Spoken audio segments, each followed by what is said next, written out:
नमस्कार बच्चों, श्री अग्रसेन कन्या पीजी कॉलेज हिंडौन सिटी के डिजिटल प्लेटफॉर्म पर आपका स्वागत है। आज की क्लास में हम आपको बीए फर्स्ट ईयर के अंतर्गत पेपर फर्स्ट में हम कल जैसा कि आपको बढ़ा रहे थे सामाजिक स्तरीकरण के बारे में बताया था हमने, और बताया था कि जो समाज में जो स्टेटस है, समाज में जो वर्गीकरण है वो किस तरह से है। मतलब ईश्वर ने सबको एक जैसा बनाया है, सारे अंदर अलग अलग क्षमताएं हैं, लेकिन वो तो अपनी एक्टिविटीज़ पर डिपेंड करता है। लेकिन भगवान ईश्वर ने क्या है, सबको एक जैसा बनाया है। लेकिन जो सामाजिक स्तरीकरण है वो समाज ने बनाया है, यानी सामाजिक परिस्थिति के आधार पर बना हुआ है। चाहे वो कोई किसी को मतलब साधु की संज्ञा दे दे कि राजनेता है, या कोई गरीब है, कोई ऊंच है नीच है, या श्रमिक, या कोई श्रमिक, अध्यापक, नौकरशाह, कुछ भी, ये सब चीज़ें क्या है सामाजिक व्यवस्था के अंतर्गत बनी हुई हैं। इसी में क्या है, जब हम सामाजिक स्तरीकरण पढ़ रहे थे तो इसमें हमें स्टेटस जानना बहुत ज़रूरी है। उसी के आधार पर हम ये अनुमान लगा पाएंगे कि किस तरह से समाज की व्यवस्था को बनाया गया है। आइए जानते हैं, पहले स्टेटस के बारे में जानते हैं और फिर इसकी पूरी व्याख्या समझेंगे कि इसमें किस तरह से जो राल्फ लिंटन जी हैं उन्होंने वर्गीकरण किया है, क्या वास्तव में समाज में इस सब चीज़ों का एक अपना स्थान है। ये सारी चीज़ें जानेंगे, ठीक है। जैसा कि आप देख पा रहे हो टॉपिक में लिखा है स्टेटस, ठीक है।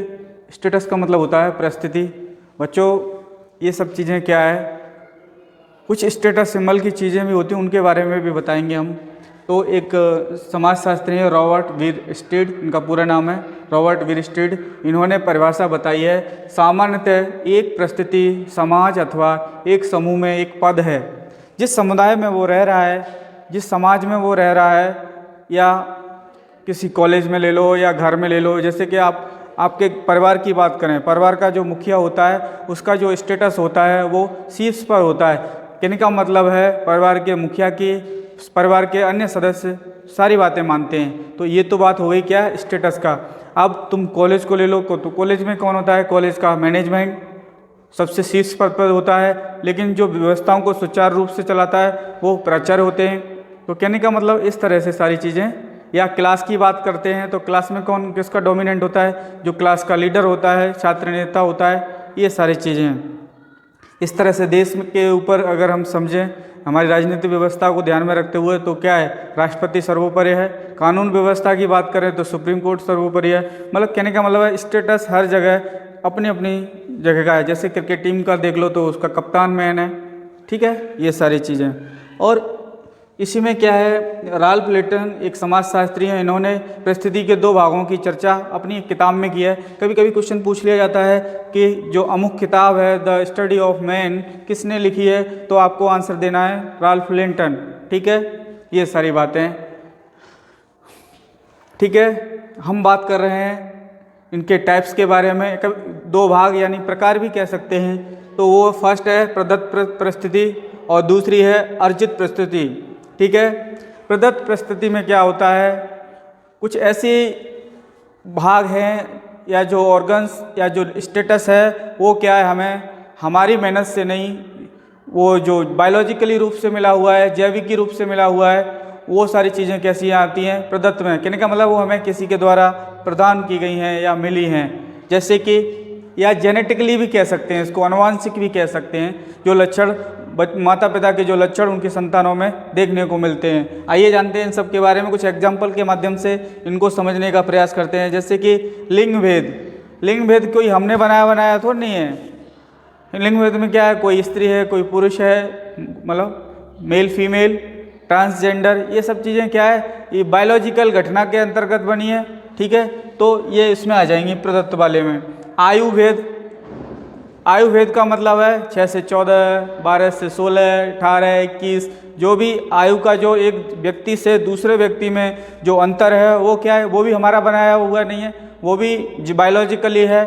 तो दैट्स ये भी इसी श्रेणी में आएगा। नातेदारी की बात है, नातेदारी भी क्या है, एक तरह से क्या है, हम किसी के बेटे हैं या हम किसी के कोई और लगते हैं, तो क्या है, ये तो जिस परिवार में हमने जन्म लिया वो हमारे साथ ऑटोमेटिक ही जुड़ गई वो बात। ठीक है, तो आप समझ पा रहे हो ये सारी चीज़ें हैं, इसमें हमारा तो कोई रोल नहीं है।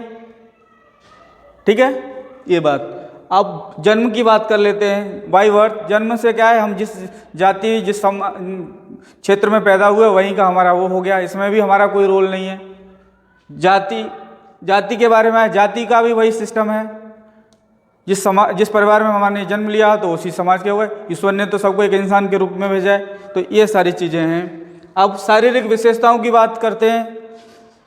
ऑर्गन अलग अलग हैं, लेकिन शारीरिक विशेषताएं भी अलग अलग हैं, वो भी जेनेटिकली बेस्ड होती हैं, तो इसमें भी हमारा कोई रोल नहीं है। लेकिन हाँ, कुछ स्तर पर थोड़ा क्या है, फिजिकली हमने एक्टिविटी के माध्यम से अपने आप को एक अच्छा एथलीट बना लिया, तो उसमें थोड़ा अर्जित वाला मामला हो गया। तो वो इस यहाँ सुन, आपको अगर ऐसा लगता है कि ये सर ये वाली शारीरिक विशेषता वाली तो बनावटी के ऊपर होता है, कोई जिम जाकर कोई एक्सरसाइज फिजिकल करके अपने शरीर को अच्छे से मेंटेन कर लेता है, देन दैट्स वो बहुत कैपेबल हो जाता है, बलवान हो गया, ये सब नहीं बेटा। इसमें भी क्या है, वो जेनेटिकली बेस्ड होता है कि कौन सा व्यक्ति का IQ लेवल बहुत हाई है, किसी का कोई डल है, क्या है, इस पर भी जेनेटिकली भी थोड़ा असर होता है। बहुत सी बच्चियों ने 12वीं में अगर बायोलॉजी वगैरह पढ़ी हो, 10वीं में, तो बहुत सारे ऐसे टॉपिक वहाँ रहे हैं जो बायोलॉजी के बारे में बताते हैं, मेंडल के नियम वगैरह, और डार्विन थ्योरी है, लेमार्क थ्योरी है, ये इसके बारे में है।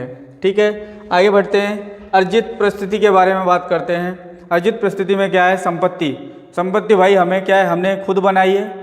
आज हमारे पास 10 या 20 या 2-4 लाख हैं, कुछ समय बाद हमने मेहनत की, अपना साम्राज्य बढ़ाया, आर्थिक गतिविधियों के माध्यम से आज हमारे पास करोड़ों की प्रॉपर्टी हो गई। कहने का मतलब है इसमें हमारा कोई जेनेटिकली वाला सिस्टम नहीं है।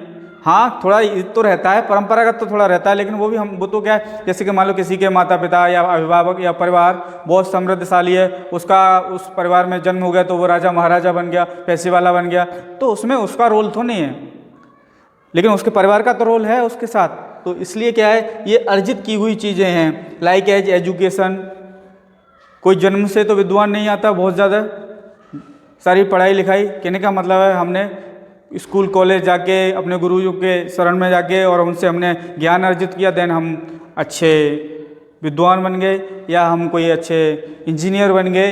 कहने का मतलब है ये सारी चीज़ें हमने पढ़ाई के माध्यम से और हमने ट्रेनिंग के माध्यम से चीज़ों को सीखा है। ऐसे ही विवाह वाले श्रेणी में आते हैं, ये भी प्रदत्त है। विवाह क्या है, हमारे प्रयासों के से ही तो होता है रिश्ता, तो ये सारी चीज़ें। राजनीतिक सत्ता की बात करें तो इसके लिए भी हमारा खुद का प्रयास है, हमारे परिवार का प्रयास है, और जिस परिवार के संरक्षण में हम रह रहे हैं, जिस समाज में हम रह रहे हैं, वहाँ के जो हमारे पक्ष में जो हमारा प्रति झुकाव है, उसके माध्यम से हम राजनीतिक सत्ता को हासिल करते हैं। लाइक एज आप कोई सा एग्जाम्पल ले लिए, चाहे नेहरू जी, सरदार वल्लभ भाई पटेल, कौन सा भी एग्जाम्पल ले लिए, बहुत सारे व्यक्ति क्या है ज़मीन से उठे हुए ऊपर तक पहुँचे। कहने का मतलब उन्हें ग्राउंड लेवल पर बहुत ज़्यादा मेहनत की है, लोगों के बीच में रहे हैं, समाज की सेवा की है, और इस तरह से क्या है ये सारी चीज़ें। अब अचीवमेंट में भी क्या है बेटा, ये गिफ्टेड चीज़ नहीं है। अचीवमेंट क्या है, उपलब्धि।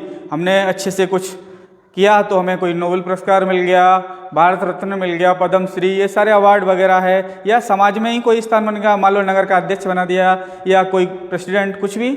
लाइक एज ये सारी बहुत सारी उपलब्धियाँ, ये सब कब संभव है, हमारे खुद के प्रयास के माध्यम से। जो चीज़ें हम खुद के प्रयास से करते हैं वो हमारा जो स्टेटस होता है वो कौन सा होता है, अर्जित होता है। ठीक है, एक टीचर बन गए या एक राजनेता बन गए, वकील बन गए, डॉक्टर बन गए, ये सारी चीज़ें किसके अंतर्गत आ गई, अर्जित परिस्थिति के अंतर्गत आ गई। तो आप समझ रहे होंगे समाज में किस तरह से जो स्टेटस है वो शो हो रहा है। कैसे, एक तो हमारा गॉड गिफ्ट जो हमें अर्जित प्रदत्त हुआ है अपने मम्मी पापा से, अपने जिस परिवार में जन्म लिया वहाँ से, तो ये सारी चीज़ें आप समझ पा रहे होंगे। इसी आधार पर सामाजिक स्तरीकरण होता है। अब कभी कभी पूछ लेता है एक क्वेश्चन 1 नंबर में कि एक बहुत सारे एग्जाम्पल दे देगा और आपको क्या है ये पूछेगा कि प्रदत्त परिस्थिति का एक एग्जाम्पल बताइए। तो आपको क्या करना है, इसमें कंफ्यूज नहीं होना है। जो मैंने जिस तरह से आपको समझाने की कोशिश की है वो ऐसे ही आपको आंसर देना है। अक्सर क्या है, लघु क्वेश्चन के रूप में या अति लघु के रूप में इस तरह के प्रश्न परीक्षाओं में देखने को मिलते हैं, तो आपको क्या है ये सब चीज़ें जानना बहुत आवश्यक है। तो ये बहुत ही इम्पोर्टेंट टॉपिक था जिसको मैंने आपको बताया। इसी में कभी कभार ये पूछ लेता है खुला स्तरीकरण किस में आता है, तो वो वर्ग में आता है। जैसे कि मान लो बच्चों जाति, तभी तो तुमने देखो मजूमदार का एक वो है कथन, डेफिनेशन वगैरह है जाति के बारे में। उन्होंने बोला है जाति एक बंद वर्ग है। कहने का मतलब है जाति फिक्स है, जाति नहीं बदल सकते। धर्म बदल सकते हो लेकिन जाति नहीं बदल सकते। ठीक है बेटा। इसी तरह से वर्ग भी नहीं बदल सकते, सॉरी वर्ग तो बदल सकते हैं लेकिन जाति नहीं। कैसे वर्ग बदल सकते हैं? आज कोई अमुक जाति ओबीसी श्रेणी में आती है तो किसी क्षेत्र में वो ऐसी श्रेणी में, जैसे कि केंद्र लेवल में कोई जाति आती है, जैसे कि मान लो ले लो आप कैसे गुर्जर कम्युनिटी को ही ले लो आप, यहाँ राजस्थान के संदर्भ में अगर समझे तो वहाँ पर क्या है सेंट्रल लेवल पे तो ओबीसी में आ रही है, यहाँ पे अलग से एमबीसी एसबीसी बना दिया उसको। ऐसे और राज्यों में कुछ जातियाँ हैं, यूपी में वगैरह में, तो वहाँ पे क्या है कुछ जातियाँ एसटी में आ रही हैं तो कहीं दूसरी राज्य में वो दूसरी श्रेणी में आ रही हैं। तो ये वर्ग वाली जो व्यवस्था है वो ओपन है। कहने का मतलब हमारी खुद की व्यवस्था के हिसाब से है। तो मैं उम्मीद करता हूँ आपको ये महत्वपूर्ण टॉपिक समझ में आया होगा और आप निश्चित रूप से इससे लाभ उठाएंगे। एक रिक्वेस्ट और है कि आप लाइब्रेरी से किताबें नहीं इशू करा रहे हो, ये आपकी बहुत बड़ी भूल है। आप इसमें नहीं रहिए कि एक बस पेपर आसान से आएगा और हम कर देंगे, ये बिल्कुल गलत धारणा है आपकी। आप कॉलेज आइए, बुक इशू कराइए और हमारे जो प्रयास हैं उसके साथ साथ आप खुद किताब का सहारा लेकर पढ़िए तो बहुत अच्छे रिजल्ट देखने को मिलेंगे आपको। हम कोशिश कर रहे हैं अपने स्तर से, लेकिन आप भी लापरवाही मत बरतिए बिल्कुल। पता नहीं कब कॉलेज खुलें क्या हो, लेकिन आपको तो पूरी तरह से अभी से थोड़ा थोड़ा पढ़ोगे तो जब तक परीक्षा का समय आएगा तब तक बहुत सारी चीज़ें आप अर्जित कर लो। बहुत सारे लोगों के मन में दिमाग में क्या रहता है, कुछ नहीं परीक्षा होगी सीरीज ले आएंगे उसमें रट्टा मार देंगे पास हो जाएंगे। ये बिल्कुल गलत बात है। आप अगर सोशलॉजी के माध्यम से आप आगे तक जाना चाहते हो तो अच्छे से किताब इशू कराइए और उसको पढ़िए। Thank you. आज के लिए इतना ही, बहुत बहुत धन्यवाद।